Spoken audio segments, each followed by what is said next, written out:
Hello दोस्तों, welcome back to DLS classes. आज का अपना टॉपिक है चालक की धारिता। तो पहले तो ये समझो धारिता होती क्या है। मैं जैसे आपने पंखे में लगाने वाला कैपेसिटर देखा है, कुछ ऐसे उसमें से दो तार निकले हुए रहते हैं। मैं दिखाता हूँ, रुको।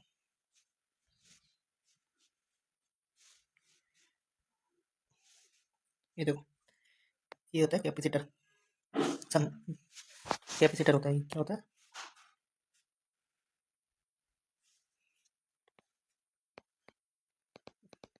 कैपेसिटर।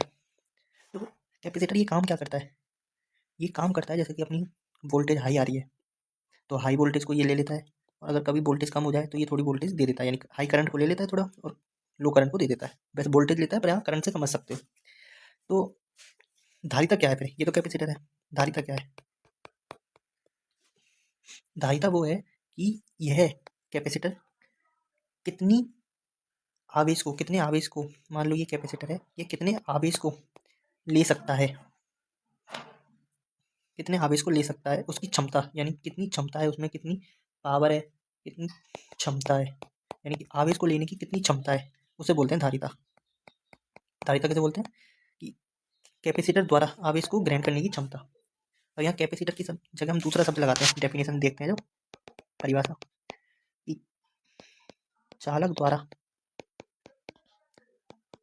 आवेश ग्रहण करने की क्षमता धारिता कहलाती है। ठीक है, चालक द्वारा आवेश ग्रहण करने की क्षमता, कितनी आवेश को ये ग्रहण कर पा रहा है, तो आवेश ग्रहण करने की क्षमता क्या कहलाती है? कैपेसिटर कहलाती है, धारिता कहलाती है। और इस धारिता को अपन, ये धारिता है, इसको अपन लिखते हैं सी से। कैपेसिटर सी से लिखेंगे। तो इसका सी का फॉर्मूला क्या होता है ये याद रखना पड़ेगा। सी होता है क्यू अपॉन वी। यहाँ सी क्या है? सी तो धारिता है। क्यू क्या है? क्यू आवेश है, कितना आवेश लिया है उसने। वी क्या है? वी है विभव। ठीक है, अब इसकी कुछ चीज़ें पढ़ लेते हैं, जैसे कि पहले मात्रक पढ़ेंगे इसका। मात्रक क्या है? मात्रक फॉर्मूले से देखो आवेश का मात्रक क्या होता है? आवेश का क्या होगा? आवेश का कूलाम बटे विभव का क्या होगा? वोल्ट। तो ये हो जाएगा कूलाम बटे वोल्ट। हिंदी में लिखें तो कूलाम बटे वोल्ट आता ले आएगा। ठीक है, कूलाम बटे वोल्ट। ये तो हो गया इसका मात्रक। लेकिन इसका जो कॉमन मात्रक है जो अपन यूज़ करते हैं वो होता है फेरड। एफ से डिनोट करते हैं। एक अपन ने फेराडे भी पढ़ा था, ये तो है फेरड। अपन ने एक पढ़ा था capital F, Faraday, first chapter में। वो किसका था? आवेश का मात्रक था। जब मैंने बताया था 1 फेराडे बराबर होता है 96,500 कूलाम के। ठीक है, ये अलग है, फेराडे अलग है, फेरड अलग है, ध्यान रखना। तो अपन दो मात्रक यूज करते हैं, एक कूलाम बटे वोल्ट जो ज़्यादातर यूज नहीं होता है, यूज करते हैं अपन फेरड यूज करते हैं फेरड अपन। Small F farad, capital F Faraday. ठीक है, अब आते हैं अपन बेमा पर, डायमेंशन बेमा। फॉर्मूला क्या था अपना? सी बराबर क्यू अपन वी। इसी से अपन बेमा निकालेंगे। क्यू का फॉर्मूला क्या था? क्यू बराबर आई टी होता है बटे वी बराबर क्या होता है? वी बराबर होता है डब्ल्यू बटे क्यू। तो डब्ल्यू का क्या होगा? डब्ल्यू बटे क्यू। ठीक है, तो आई टी तो आई टी, क्यू भी क्या होता है? आई टी होती है क्यू। क्यू बराबर आई टी बटे डब्ल्यू। अब देखो, आई का एम्पियर, टी का टी वन, फिर इसका आई का एम्पियर, टी का टी वन। कार्य की कितनी होती है? कार्य की तो M one L two T minus two, यही होती है। अब इसको ऊपर ले जाओ, एम पर गया तो एम माइनस वन, एल गया तो एल माइनस टू, टी ऊपर गया तो ये माइनस का ऊपर जाएगा तो प्लस का हो जाएगा, और प्लस के दो और है तो प्लस के चार हो जाएंगे, टी प्लस फोर, है ना। और ए एम्पियर दो है तो ए टू, ये इसकी बेमा हो गई। ठीक है,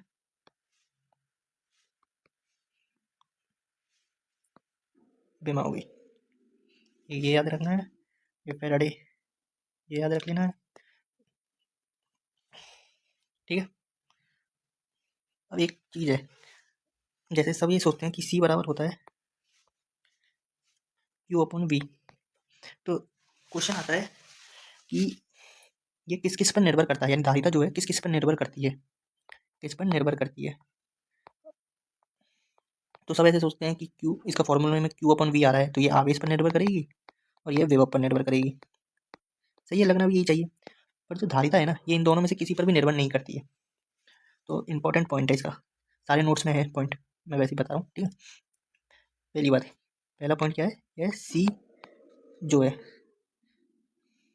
पहला पॉइंट यहाँ से लिखते हैं, ठीक है। ये देखो पहला पॉइंट जो है, धारिता क्यू व वी पर निर्भर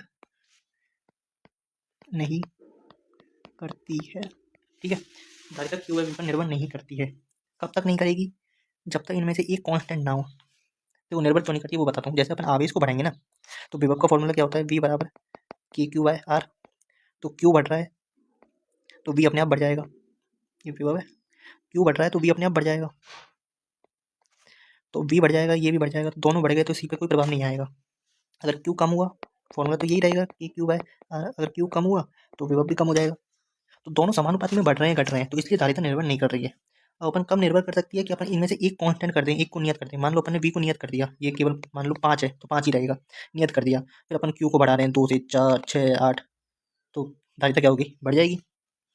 तो निर्भर नहीं करती है, तब कब तक नहीं करती है, जब तक किसी एक को नियत ना कर दिया जाए, नियत ना कर दिया जाए, ठीक है। ये हो गया पहला पॉइंट। दूसरा, धारिता जो है ना, जो मैंने चालक बनाया था यानी कैपेसिटर बनाया था, ये इसके आकार पर भी निर्भर नहीं करती है। इसके आकार, माध्यम, ये मैं समझाऊंगा, इसको अभी याद कर लो, इसी वीडियो में समझाऊंगा। आकार, माध्यम तथा निकटवर्ती चालक की उपस्थिति पर निर्भर करती है। आकार पर निर्भर करती है, माध्यम पर निर्भर करती है, और निकटवर्ती माध्यम पर निर्भर करती है। कैसे करती है वो अभी आगे बताऊंगा मैं, अभी याद कर लो किसके पर। ये तो निर्भर नहीं करती, वो हो गई। अब किस पे निर्भर करती है, निर्भर करती है आकार पर, माध्यम पर और निकटवर्ती चालक पर, निकटवर्ती चालक पर, ठीक है। उसी पे आते हैं अपने, तो मैंने बता दिया कि चालक द्वारा आवेश ग्रहण करने की क्षमता चालक की धारिता कहलाती है। फॉर्मूला हो गया था ये अपना, कूलम्ब बटे वोल्ट फैराडे, फैराडे ये मात्रक हो गया। एक ये पॉइंट है, ये अदिश राशि है, सदिश राशि नहीं है, अदिश राशि है। बेमा हो गई। ये रहा जो मैंने 2 पॉइंट बताए थे ना, पहला पॉइंट और दूसरा पॉइंट। धारिता का मान क्यू व वी पर निर्भर नहीं करता है जब तक इनमें से किसी एक को नियत ना कर दिया जाए। धारिता का मान चालक के आकार, माध्यम तथा निकटवर्ती चालक की उपस्थिति पर निर्भर करता है। अब 2 ग्राफ आए, ये ग्राफ देखो, अपन ने सी बराबर क्यू बटे वी, अपन ने ग्राफ बनाया है क्यू और वी के बीच में। एक ग्राफ तो ऐसे बन सकता है, क्यू अपन यहाँ ले लें, वी यहाँ ले लें। दूसरा ग्राफ ऐसे बनेगा, वी यहाँ ले लें, क्यू यहाँ पे ले लें। तो जब ये ग्राफ बनेगा वी और क्यू का ग्राफ, और ये मान लो ग्राफ का सीधी रेखा आई, तो ये जो थीटा कोण है, तो इसकी जो ढाल निकालेंगे टेन थीटा, टेन थीटा क्या होती है, लंब बटे आधार। तो लंब कितना है इसका, बी बटे क्यू। तो ये किसके बराबर है, एक बटे सी के बराबर है, क्योंकि सी का उल्टा फॉर्मूला है। सी का फॉर्मूला तो ये होता है क्यू बटे बी, ये तो उल्टा है, तो एक बटे सी हो गया। अब जैसे इसको निकालें, ये थीटा, इसमें लगाया अपन टेन थीटा, टेन थीटा कितना आएगा, लंब बटे आधार, लंब कितना है क्यू, आधार कितना है बी। आपको ये मत सोचना लंब क्यू कैसे है, इसको जैसे मिलाएंगे तो ये वाली रेखा इधर आएगी, ये क्यू हो जाएगा, ठीक है। आधार बी है, ये रहा क्यू बटे बी। तो ये किसके बराबर है, सी के बराबर है, तो वो इसमें लिखा है। जैसे वी और क्यू के में बनाया तब टेन थीटा बी बटे क्यू, तो एक बटे सी के बराबर है, ढाल, ढाल को एम से लिखते हैं।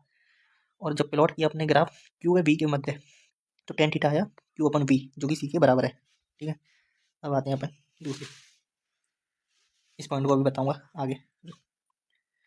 देखो ये ग्राफ है बी और क्यू के मध्य, तो अपन को इतना तो पता चल गया कि जो ढाल है इसकी वो एक बटे सी है।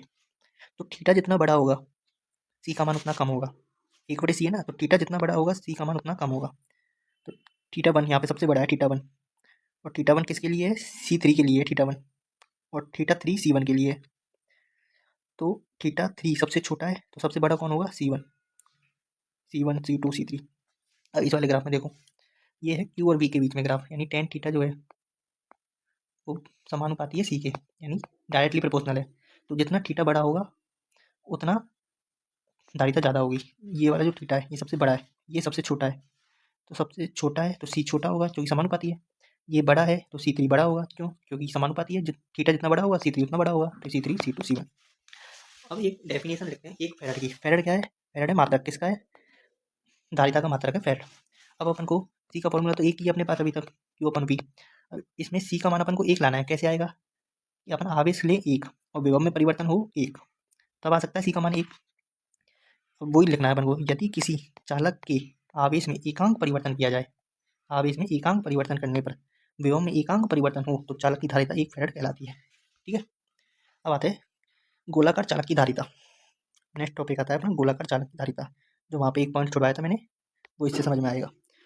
तो गोलाकार चालक की धारिता क्या है? मान लो एक बिंदु है, इस बिंदु के कारण r त्रिज्या का एक गोला बना दिया अपन ने, तो इसमें कितनी आवेश इकट्ठा हो सकता है, आ सकता है, उसे बोलते हैं गोलाकार चालक की धारिता। तो माना r त्रिज्या का एक गोला है, चालक चित्रानुसार व्यवस्थित है, या r त्रिज्या का गोलाकार चालक है, चित्रानुसार व्यवस्थित है, जिस पर प्लस क्यू आवेश समान रूप से फैला हुआ है। हमें गोलाकार चालक की धारिता ज्ञात करनी है, इसकी धारिता ज्ञात करनी है, सी ज्ञात करना है अपन को। ठीक है, अपन सी का तो एक ही फॉर्मूला जानते हैं, क्या जानते हैं? सी बराबर होता है क्यू अपन वी। सी बराबर होता है क्यू अपन वी, एक ही फॉर्मूला पता है अपन को अब तक, इसी से निकालना है। अब देखो, अपन क्यू का तो कोई और फॉर्मूला जानते नहीं, वी का अपन जानते हैं गोले के लिए। वी क्या होता है? बिंदु आवेश के लिए, एक बिंदु आवेश ही तो है ये, जिसके कारण ये चालक गोला बनाए। तो वी का फॉर्मूला क्या होता है? के क्यू बाय आर। तो यहाँ पे रख देंगे अपन सी बराबर, क्यू तो पहले से ही है, नीचे रख दिया के क्यू बाय आर, क्यू से क्यू कट गया, तो सी बराबर आ गया आर बाई के, ये आ गया, रख दिया, सी बराबर आ गया आर बाई के। अब अपन ने फर्स्ट चैप्टर में पढ़ा था के बराबर होता है 1/4 पाई एप्सिलॉन नॉट। ठीक है, तो ये अपन ने यहाँ पे रख दिया, सी बराबर r/1, और ये ऊपर चल जाएगा 4 पाई एप्सिलॉन नॉट, ये यहाँ लिख दिया c/4 पाई एप्सिलॉन नॉट। ठीक है, तो यहाँ से अपन ने क्या निकाला? जो सी है समानुपाती है आर के, मतलब इस चालक गोले की त्रिज्या अपन जितनी बढ़ाएंगे, एक गोले की त्रिज्या अपन जितनी बढ़ाएंगे उतना उसमें आवेश ज़्यादा आएगा। धारिता क्या है? आवेश आने की क्षमता ही तो धारिता है। अब ये ऐसे भी समझ सकते हो, एक बॉल है, उसका आकार जितना बड़ा होगा अपन उतना ही उसमें पानी डाल सकते हैं। एक बॉल है, मान लो उसमें ढक्कन होगा या किसी से भी अपन उसमें पानी भरें, तो छोटी बॉल में कम पानी आएगा, बड़ी बॉल में ज़्यादा पानी आएगा। तो अगर उसकी त्रिज्या ज़्यादा हुई तो उसमें ज़्यादा पानी आएगा, यानी उसमें ज़्यादा आवेश आएगा, यानी उसकी धारिता ज़्यादा होगी। अब मैंने एक पॉइंट छोड़ा था वहाँ पे कि मैंने ये तो बता दिया था कि धारिता किस पर निर्भर नहीं करती, क्यू और वी पर निर्भर नहीं करती। फिर मैंने बताया था कि निर्भर किस पे करती है, वो उसने बोला था आकार पर निर्भर करती है। तो पहला पॉइंट क्लियर हो गया, आकार पे कैसे निर्भर करती है, क्योंकि ये आर के समानुपाती है। अब आर के समानुपाती है तो आकार बढ़ेगा तो धारिता बढ़ेगी, तो पहला हो गया। फिर मैंने दूसरा बताया था कि वो माध्यम पर भी निर्भर करती है। माध्यम पर कैसे निर्भर करती है, इसमें देखो, इसके फॉर्मूले में क्या आ रहा है? Epsilon not. एक मिनट इसको बता दो, फॉर्मूले में क्या आ रहा है? Epsilon not. एप्सिलॉन नॉट क्या है? निर्वात की विद्युतशीलता। अगर ये माध्यम में होता, ये लिखा धारिता पर माध्यम का प्रभाव, तो नॉर्मली तो ये फॉर्मूला होता है 4 पाई एप्सिलॉन नॉट आर, ये याद रखना है फॉर्मूला। ठीक है, ये वाला फॉर्मूला याद रखना है, 4 pi epsilon nought R. Normally तो ये होता है, लेकिन अगर माध्यम हो, सी एम हो, तो निर्वात में एप्सिलॉन नॉट है, तो नॉट का मतलब होता है निर्वात। अगर माध्यम हो तो केवल एप्सिलॉन लिखते हैं अपन, तो 4 पाई एप्सिलॉन आ गया आर। तो अब माध्यम में विद्युतशीलता सी एम लिखेंगे अपन, माध्यम की विद्युतशीलता सी एम कितनी हुई? 4 पाई की जगह 4 पाई। अब केवल एप्सिलॉन का फॉर्मूला क्या होता है? ये एप्सिलॉन है, इसका फॉर्मूला क्या होता है? Epsilon nought into epsilon R. First chapter में पढ़ा था अपन ने, फर्स्ट चैप्टर में अपने क्या पढ़ा था? एप्सिलॉन आर पढ़ा था अपन ने, क्या पढ़ा था? एप्सिलॉन बटी एप्सिलॉन नॉट, यही पढ़ा था। ये नहीं पढ़ा था अपन ने, यही पढ़ा था, सॉरी। एप्सिलॉन आर बराबर होता है, अपन ने पढ़ा था एप्सिलॉन आर जो होता है वो बराबर होता है एप्सिलॉन बटी एप्सिलॉन नॉट की। तो इससे अपन निकाल सकते हैं एप्सिलॉन बराबर किसके होगा? Epsilon nought into epsilon are.